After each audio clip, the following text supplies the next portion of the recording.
Sa video pong ito ay tuturo po natin kung papaano po ang subtraction o pagbabawas. Una, ihanda po natin ang mga tapon. Okay. At narito po ang aking kasama na bata na si Kurt. Okay, Kurt, bilangin po ang tapon na dati patapon. 1, 2, 3, 4, 5, 6, 7, 8, 9, 10. Ilan ang mga tapon? 10. Bawasan mo ng 5. Bawasan mo ng 5, isa-isa anak. 1, 2, 3, 4,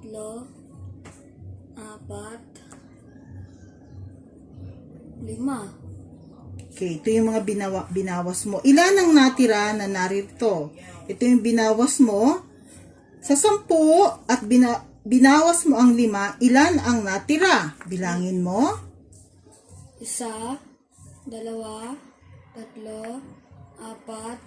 5. Okay, magaling. Nasaan dito ang numero na 5? Ito po ba? Hindi. Ito ba ang 5? Hindi. Ito ba ang 5? Opo.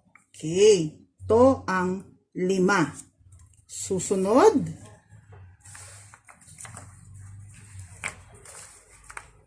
Bilangin ang tapon.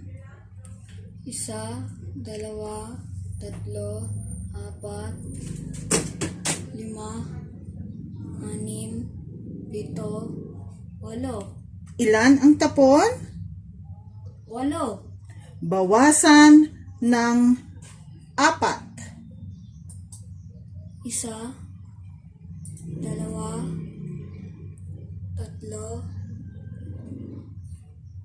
4. Okay. Ito ang binawas mo. 4. Ilan ang natira? 4. Bilangin mo nga kung 4 talaga ang natira. 1, 2, 3, 4. Alin sa mga numero na ito ang numerong 4? Ito ba? Hindi po. Ito ba? Hindi po. Ito ba? Yan po. Susunod.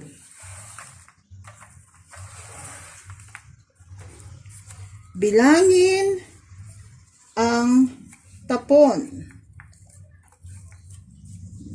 1, 2, 3, 4, 5. Ilan ang tapon? 5. 5. Bawasan ng 3. 1, 2, 3. Okay. 3 ang binawas. Ilan ang natira? 2. Ito ba ang 2? Hindi po. Ito ba ang numerong 2? Hindi po.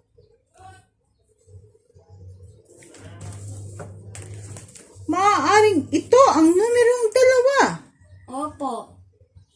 Magaling! Susunod na numero, na tapon, na bilang ng tapon.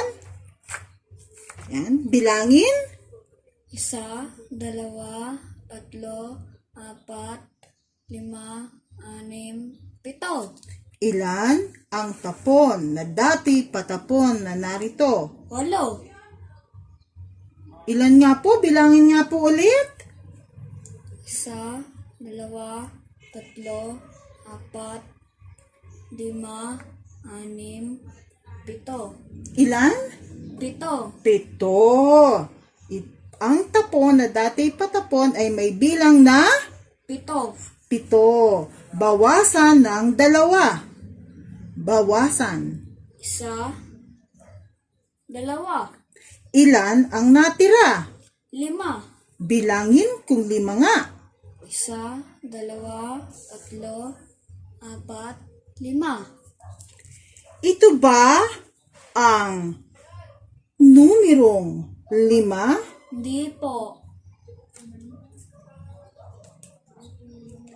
Ito ba ang numerong 5? Hindi po. Marahil ito ang numerong 5. Opo. Magaling! Ngayon naman ay subtraction sentence ang aking ituturo. Makikita mo ngayon ano ba ang itsura ng minus sign. Okay, anong numero ito, Kurt? 4. 4. Ito ang ginagamit nating sign sa subtraction na ang tawag natin dito ay minus.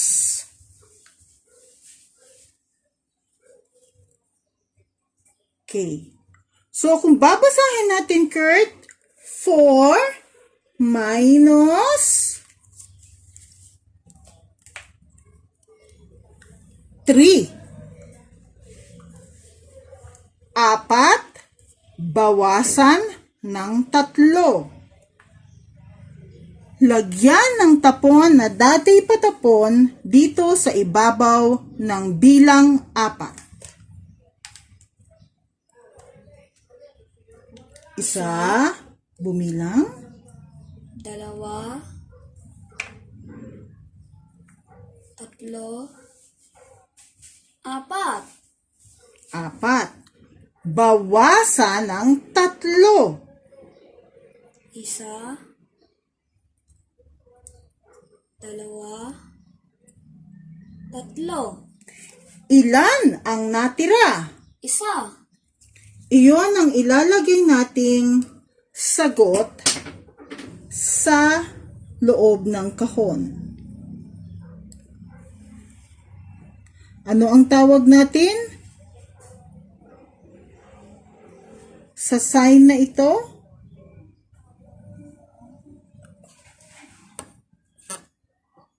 Ano ang tawag natin sa sign na ito, Kurt? Equals. Equals. Ulitin mo nga. Equals. Ayan, ang galing. Ang talinong bata. Dito natin lalagay sa loob ng maliit na kahon ang sagot mo kanina. Basahin natin ang subtraction sentence. 4 times Minus 3 equals. Dito natin isusulat ang sagot. Ilan ang sagot? 4 bawasan ng 3.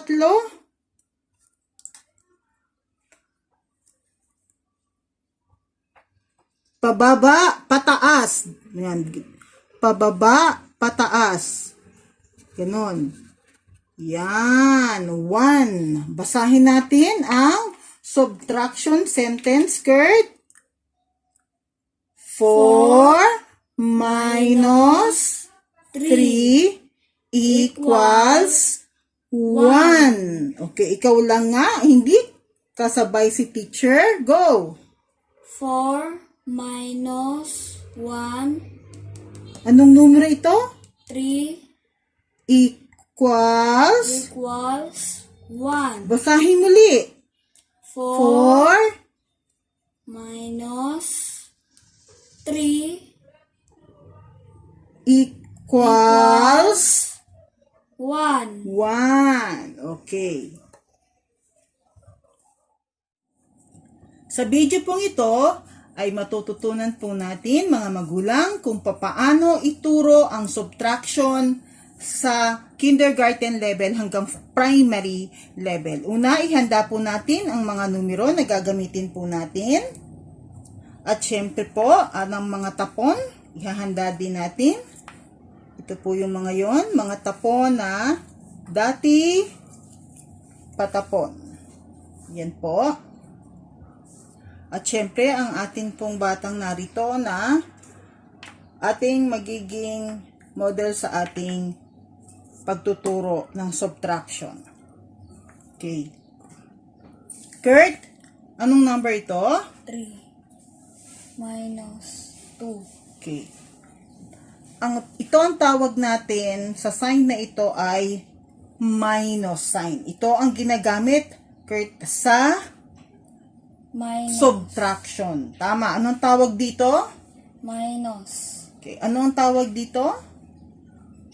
Equals. Equals. Okay. Basahin natin ang subtraction sentence. Ako muna, tapos ikaw. 3 minus 2 equals. Okay. At syempre, at may sagot na, dito natin ilalagay ang sagot sa loob ng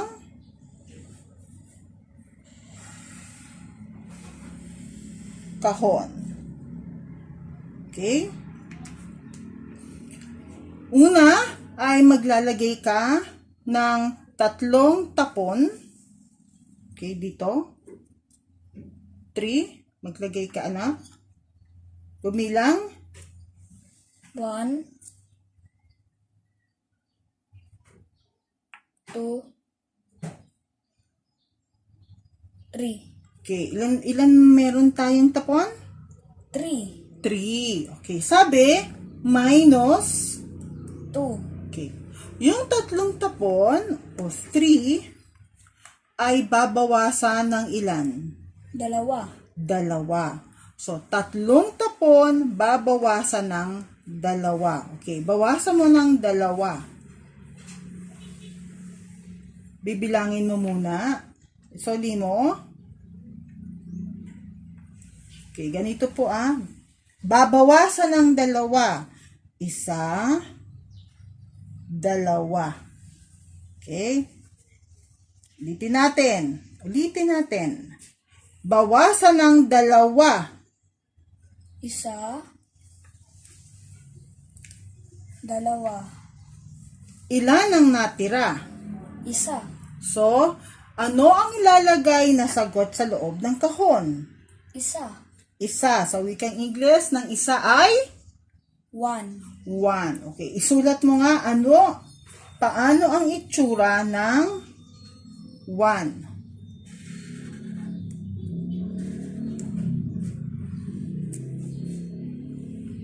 Okay, kung makikita nyo po, baligtad po yung 1 niya. So, ituturo mo po sa kanya kung paano po ituro yung 1. Okay. Pwede naman ganito, Kurt, diretsong ganyan lang. Yan. 1 na yan. Ngayon, kung gusto mong lagyan ng panungkit, at saka yung paa, ganito.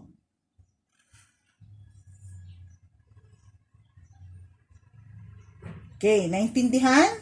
nga po. Okay.